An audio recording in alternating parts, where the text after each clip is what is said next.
And now, ladies and gentlemen, coming to you from the beautiful firehouse in downtown North Manchester, put your hands together, make welcome Good Night with Christopher Blue. Hello again. Welcome to Good Night with Christopher Blue. I'm Christopher Blue, and we have a wonderful show for you tonight. Tonight is game night, so we will be bringing out the game team and playing a board game.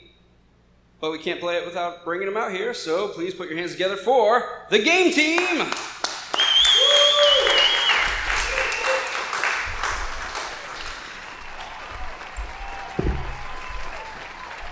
Welcome, guys, welcome. Hello. Pass this down to Game Wizard, he's going to need that. Alright, so we got my man Eli, we got Alden, and we have the Game Wizard. Game Wizard, you've brought a game for us. Yes, I have. What are we playing tonight? Tonight we are playing the game House of Danger.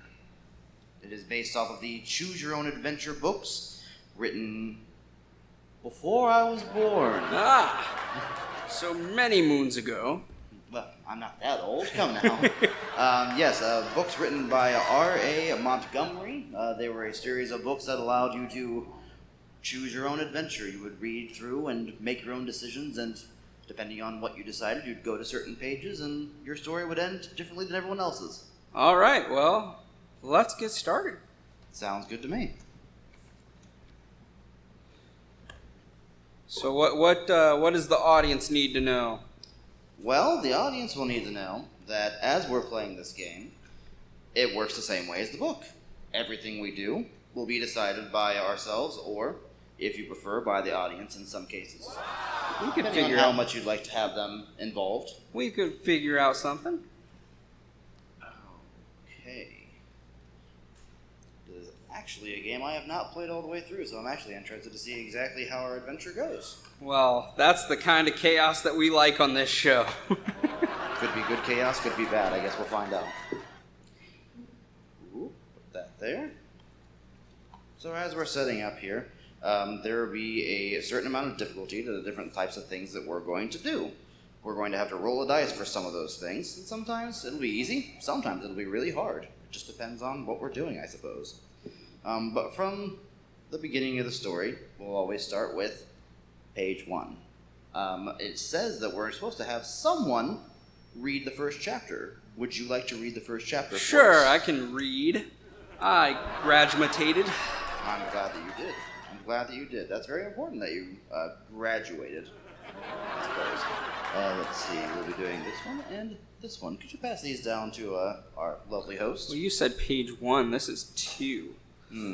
All right. I guess this is the beginning of chapter 1. You'll start from the very front where it says The Grounds, which will be the card at the bottom of what you're holding.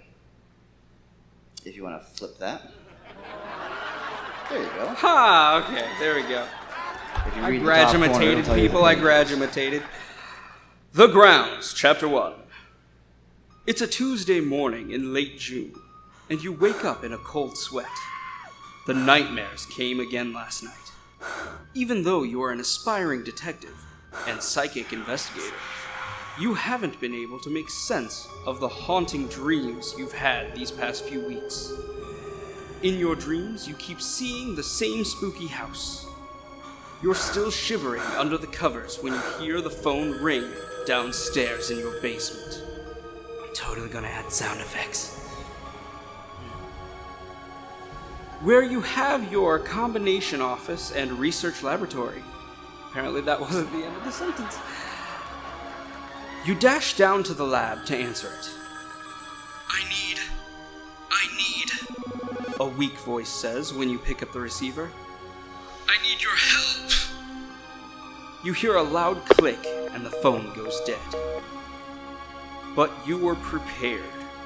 While the caller was talking, you activated your high-speed telephone tracking device. It instantly displays the caller's number, 555-7259.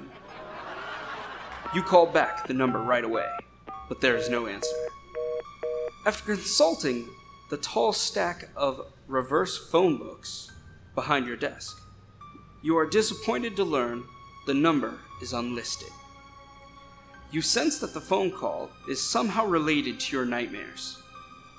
Later, While at the Hedge Brook police station, you return a night scope you borrowed for a recent stakeout.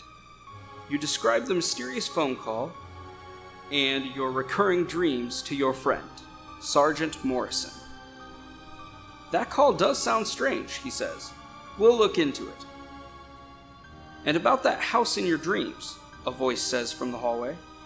I wonder if you're dreaming about the Marsden house out on Hedgebrook Road.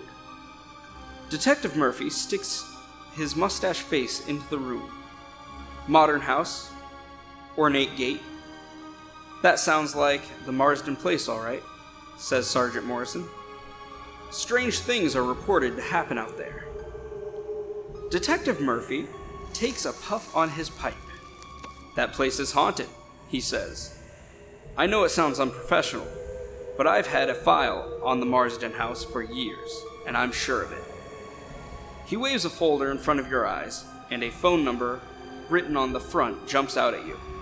It matches the one from your mysterious phone call. So the call is related to your nightmares. Your psychic sense was right. Draw clue 26 to discover your goal.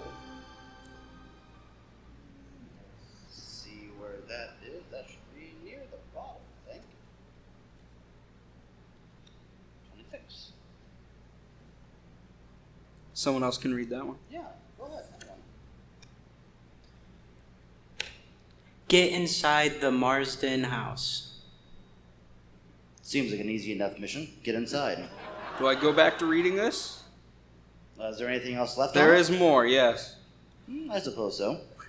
Back at home, you grab a bottle of water and your trusty pocket knife, preparing for a new investigation. We have the cards for them right here. Apparently they're useful. We'll find out.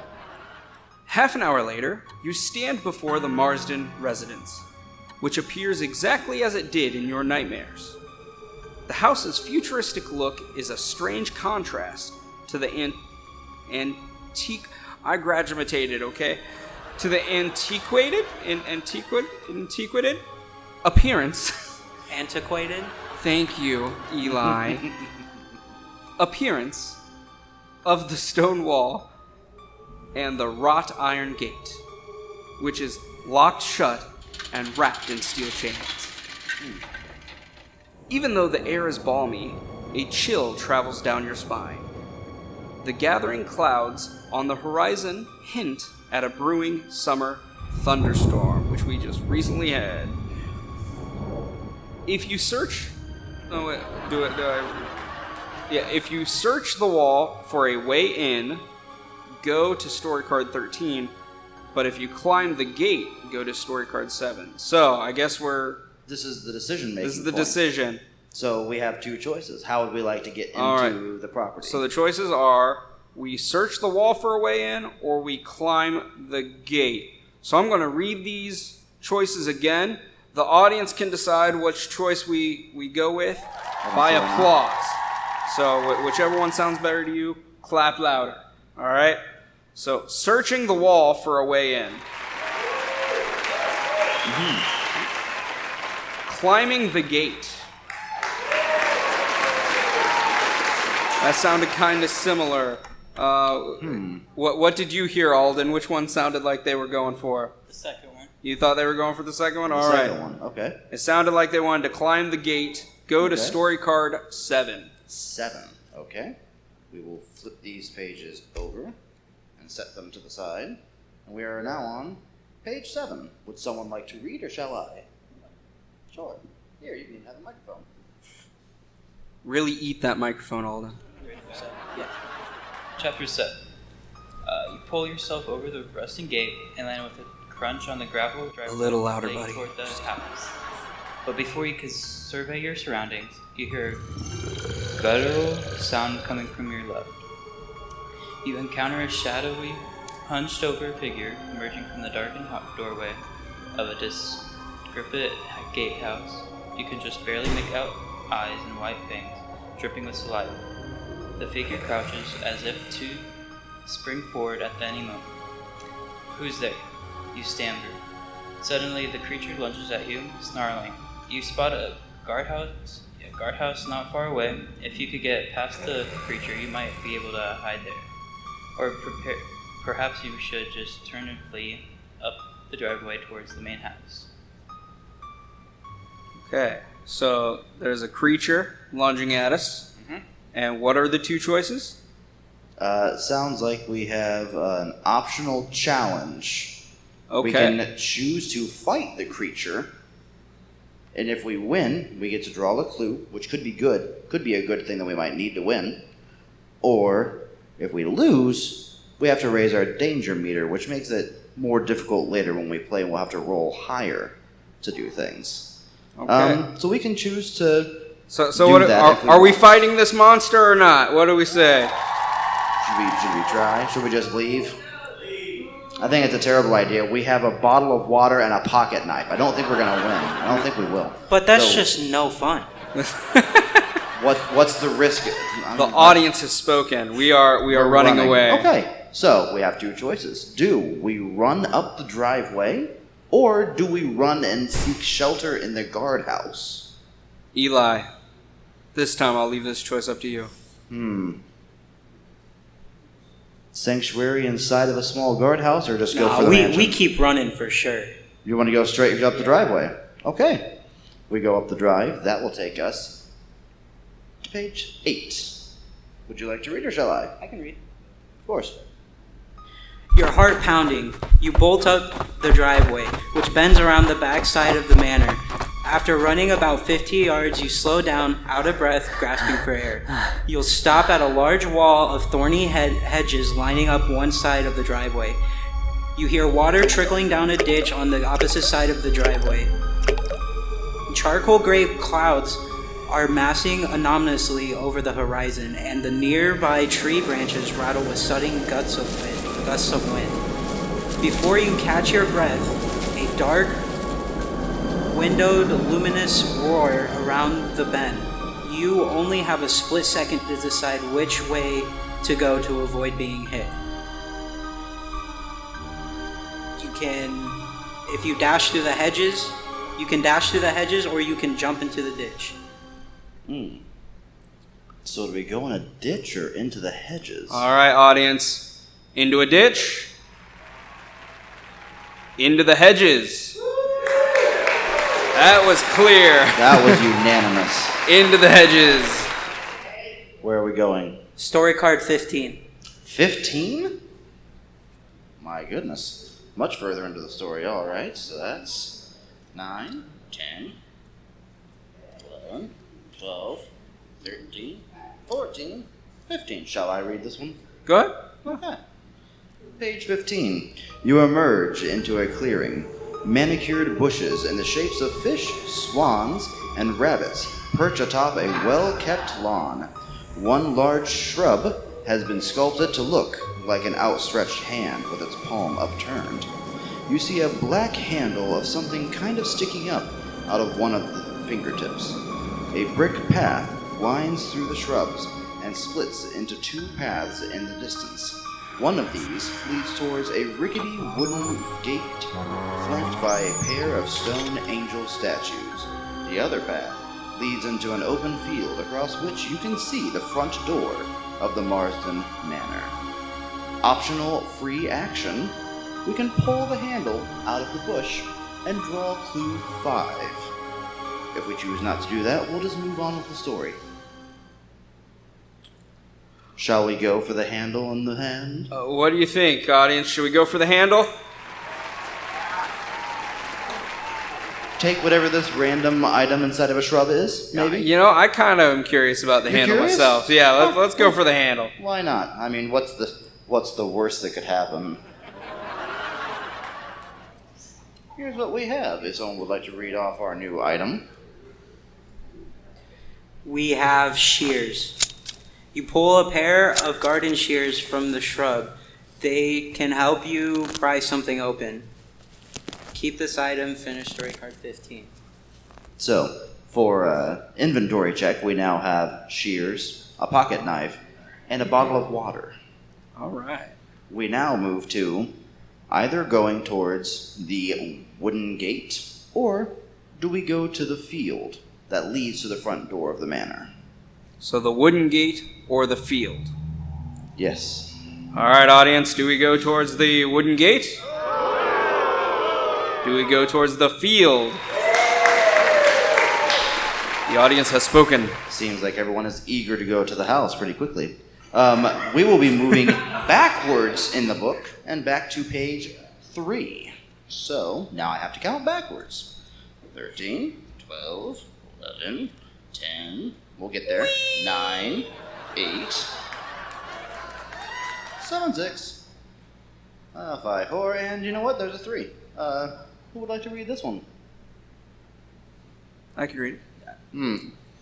Luckily, this is actually the ending of our story. Oh. Already? We have found ending number 1. Continue. I was expecting some great applause for that. Yeah, we're done! You only make it a few steps across the open field before you hear a clicking sound from around your feet that freezes you in your tracks. Looking down, you see freshly disturbed earth around your sneakers, as though someone had recently buried something there.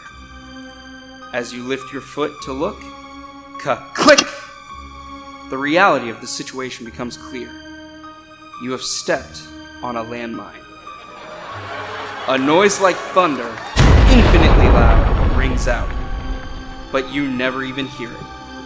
Instantly, everything goes black. The end. Move back one space on the psychic scale and return to the previous card. However, I think that's our show. Why'd they have to kill him? Chaos as always. Chaos as always. That is our show. Thank you guys so much for tuning in, and thank you for liking, commenting, sharing, and subscribing. And don't forget to ring that bell so you can get notified when we upload new content. Until next time, good night, my sweet baby angels. I'll see you tomorrow.